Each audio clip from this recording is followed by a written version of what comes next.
Alright guys, assalamualaikum warahmatullahi wabarakatuh. Welcome back to my channel YGFX. Ya, kali ini kita akan melanjutkan materi yang mana masih membahas mengenai liquidity concept, dimana sebelumnya kita membahas mengenai liquidity statis ya, dan sekarang kita akan bahas mengenai liquidity dinamis.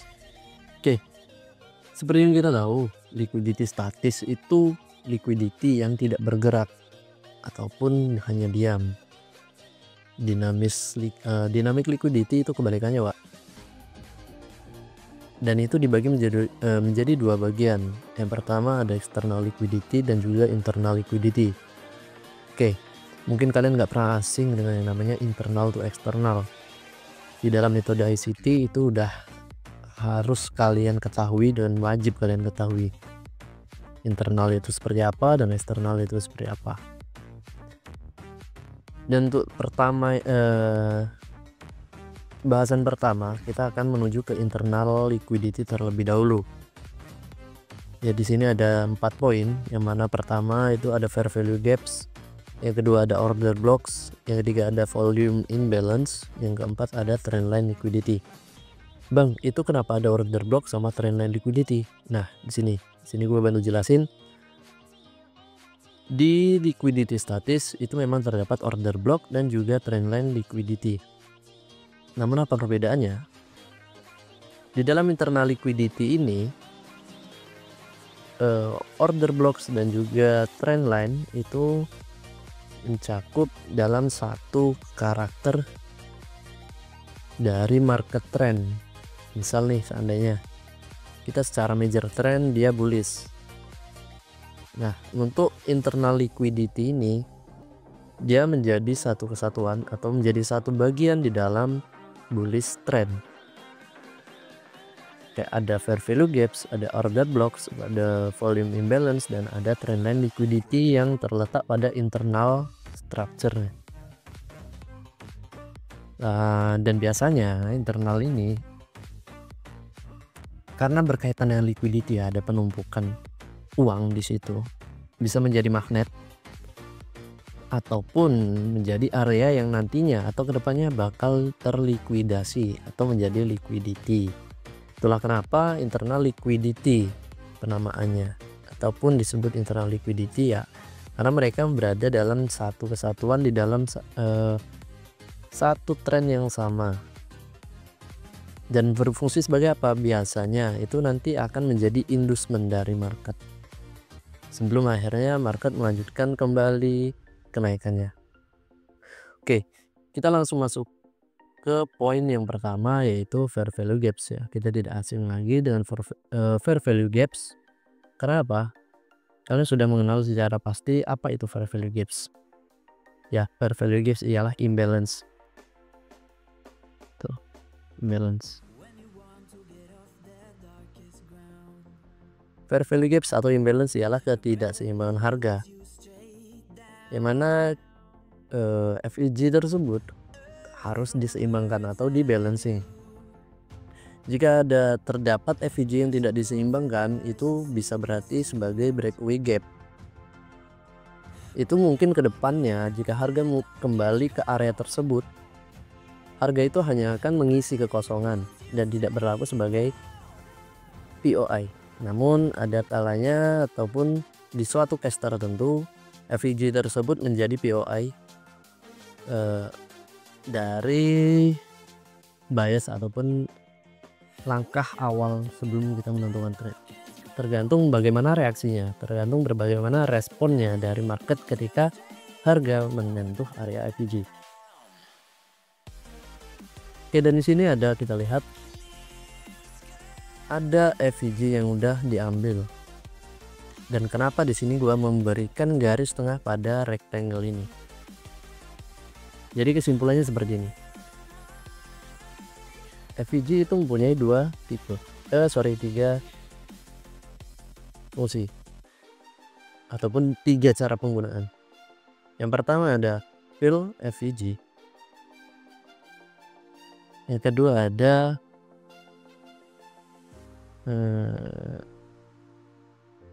fulfill FED.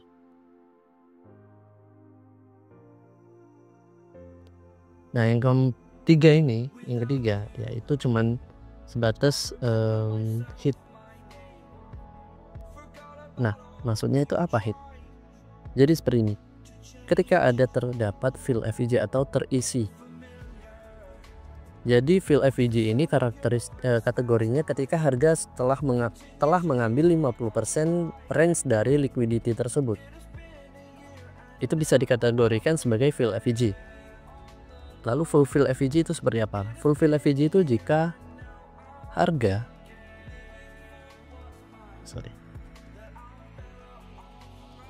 harga berhasil mengambil semua range liquidity range dari FVG tanpa menyisakan satu pun space atau sedikit pun space, itu bisa kita anggap sebagai full fill FVG atau terisi secara penuh. Dan yang ketiga hit FVG. Hit FVG ini biasanya di bawah dari 50% FVG. Dan sebagai contoh kita bisa mengambil kesimpulan pada IOFED atau Institutional Order Flow and Trade Drill. Ya, itu biasanya nggak mengambil dari 50% FVG atau bahkan full fill FVG. Itu kita tahu ya. Itu mengenai imbalance maupun FVG. Lalu untuk penempatannya sendiri seperti apa? Oke. Sini kita lihat ya. Untuk pergerakan market sebenarnya ataupun secara high time frame itu masih berada pada bullish structure. Namun dia masih menyisakan beberapa area FVG di sini.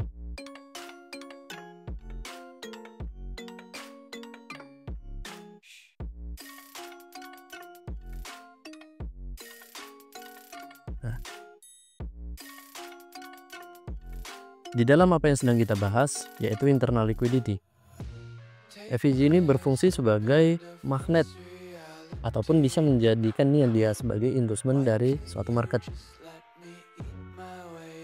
Karena ada ketidakseimbangan harga di area tersebut, kita berasumsi bahwa harga akan mengisi kekosongan daripada FVG yang ditinggalkan. Nah, karena di sini sudah terdapat satu FVG ya, dan di sini menjadi POI pertama ataupun sudah dianggap sebagai fill FVG, sehingga dia mungkin akan melanjutkan untuk mengambil keseluruhan daripada FVG di atas ini. Lalu bisa jadi atau harga kemungkinan besar akan mengambil dua dari tiga-tiganya atau ketiga FVG yang ada di sini.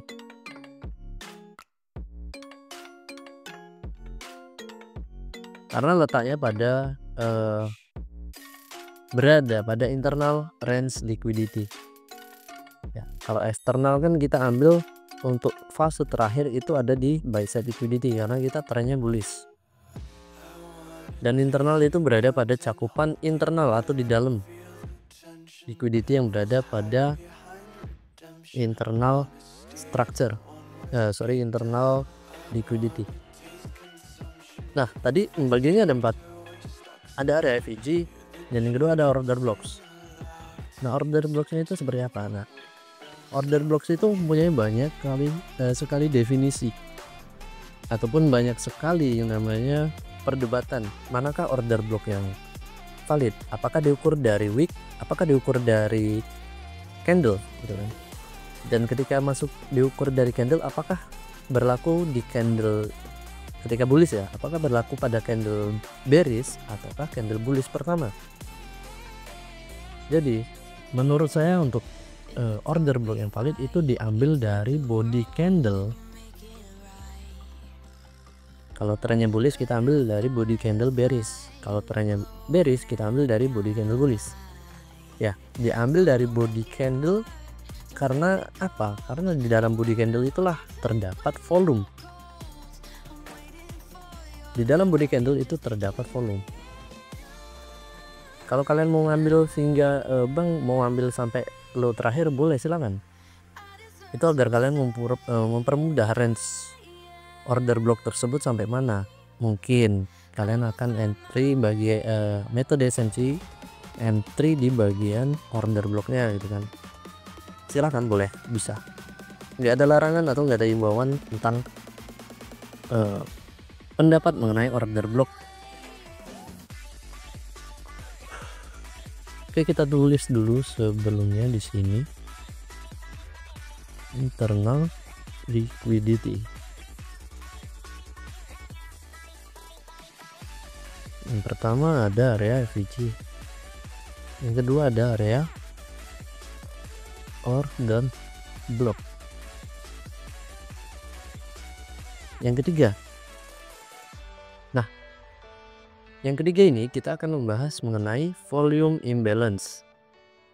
Bang, apa perbedaan imbalance dengan volume imbalance? Pada dasarnya volume imbalance mempunyai sebuah perbedaan. Apa itu perbedaannya? Di sini.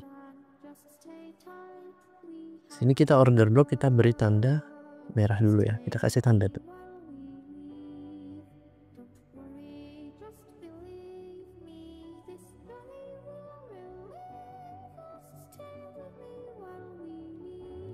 Oke.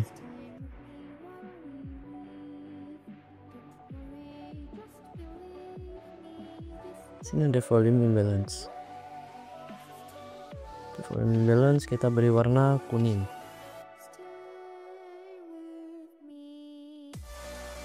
Volume imbalance ini biasa disingkat sebagai VI. Jadi kalau kalian melihat ada seperti angka Romawi VI gitu ya, itu sebenarnya bukan angka Romawi, melainkan ialah volume imbalance.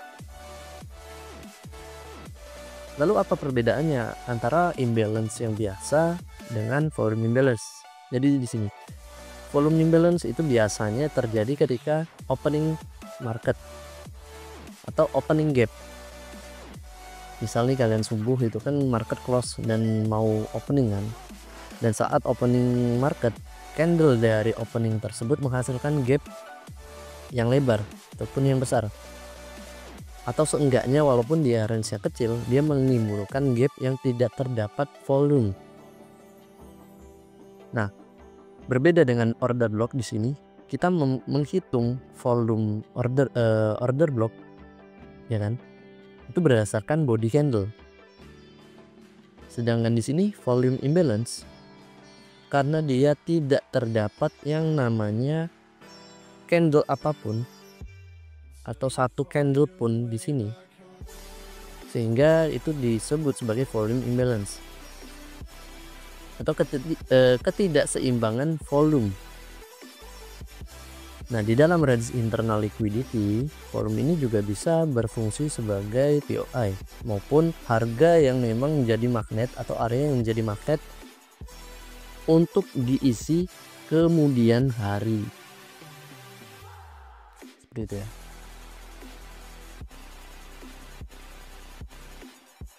Harga tersebut memang kebanyakan atau rata-rata bisa menjadikan POI. Karena apa? Harga ketika terdapat volume imbalance harusnya diisi terlebih dahulu. Namun ada kalanya atau ada case di mana volume imbalance tersebut tidak diisi atau tidak di fill, lalu ditinggalkan begitu saja. Case-nya seperti ini.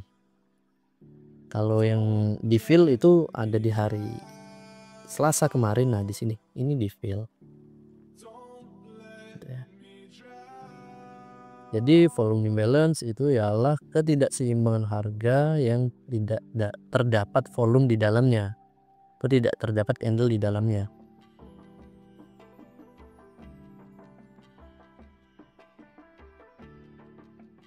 Oke, yang keempat, trendline liquidity.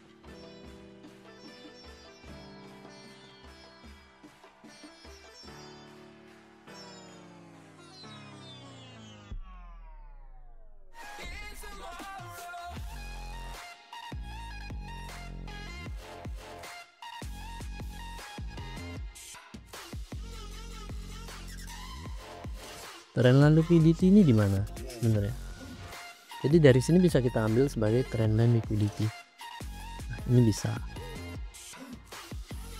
Terus kita ambil mana lagi ya?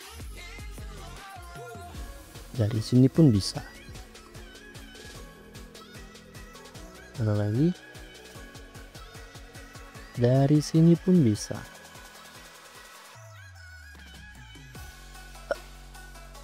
Jadi maksudnya apa sih sebenarnya maksud dari trendline liquidity? Ya, seperti namanya itu trendline liquidity. Ya, liquidity adalah setumpukan uang atau sekumpulan uang. Dan bisa kita asumsikan karena letaknya berada pada internal liquidity, ya berarti masih dalam satu cakupan atau satu kesatuan range dari range harga yang mau diambil sebagai inducement. Ya, dan dari keempat poin tersebut, dari keempat poin internal liquidity baik berupa FVG, order block, closing balance, dan trendline liquidity itu bisa menjadi inducement kita. Jadi pada kesimpulannya inducement itu tidak hanya berstatus sebagai wick yang di swap ataupun wick candle nih kayak gini nih di swap gitu, nggak hanya sekedar wick yang harus di swap. Sini kan kita sedang melihat sebenarnya FVG itu apa, order block apa, VI apa, trendline itu apa, yaitu semuanya adalah liquidity. Seperti yang kita lihat untuk FVG yang pertama ini udah diambil ya, udah di fulfill dan sedang menuju ke FVG yang kedua. Sebentar lagi akan fulfill atau harga akan terisi. Tinggal kita menunggu order block ataupun liquidity yang mana yang terakhir yang akan diambil. Sebelum harga benar-benar ibarat kata itu akan mengalami reversal ataupun hanya sekedar koreksi. Lalu melanjutkan trennya yaitu bearish trend yang ada di time frame H1. Atau apakah harga tersebut akan kembali naik dengan mengalami reversal. Ya. Semua poin ingat dicatat, perlu dicatat semua poin yang berada pada internal liquidity itu bisa menjadi inducement.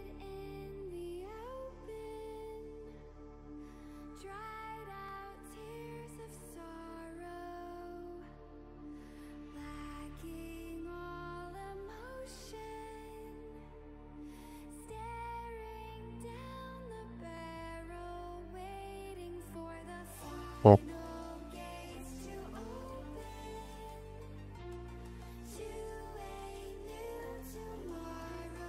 Lihat, untuk FVG yang kedua sudah berhasil diambil semuanya atau di fulfill. Mungkin kita bisa menggambarkan atau menggaris untuk FVG yang ketiga. Nah, apakah akan diambil atau di fulfill atau justru mendapatkan reaksi daripada FVG ketiga. Oke, mungkin kalian sudah paham ya dengan sedikit penjelasan yang gue sampaikan. Dan kali ini gue rasa nggak terlalu berlibat sih, karena memang untuk poinnya ya cuma terdapat 4 dan itu semua menjadi satu kesatuan atau satu cakupan, yang mana pada kuncinya ialah itu anggap sebagai inducement jika kalau memang seandainya harga tersebut sesuai pada tren ataupun structure yang sedang berlaku di time frame besar atau high time frame. Ya, mungkin ini bisa kalian catat ya atau kalian ingat mengenai konteks liquidity pada dinamis liquidity. Oh ya, dinamis liquidity ya, hubungannya apa bang dengan internal liquidity ini ya? Dinamis liquidity ini menjadi liquidity yang tidak tetap ataupun bergerak, selalu bergerak. Bergeraknya yang seperti apa?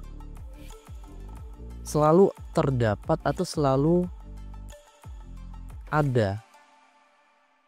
Ya, selalu ada dinamis liquidity berupa internal liquidity di setiap market structure. Kita ambil contoh. Seperti ini. Jika kita membahas mengenai bearish trend, ya kan? Ada bearish trend di sini. Ini masih terdapat satu FVG. Dan yang kedua, terdapat apa? Trendline liquidity. Yang ketiga, apa? Order block. Nah, pembentukan daripada internal liquidity ya sebenarnya nggak selalu kayak misal internal liquidity gitu kan, menyesuaikan dengan tren yang sedang berlangsung. Jika kita membahas medium time frame ke bawah, internal liquidity-nya ya mungkin di sini. Namun secara internal di high time frame ya itu ini.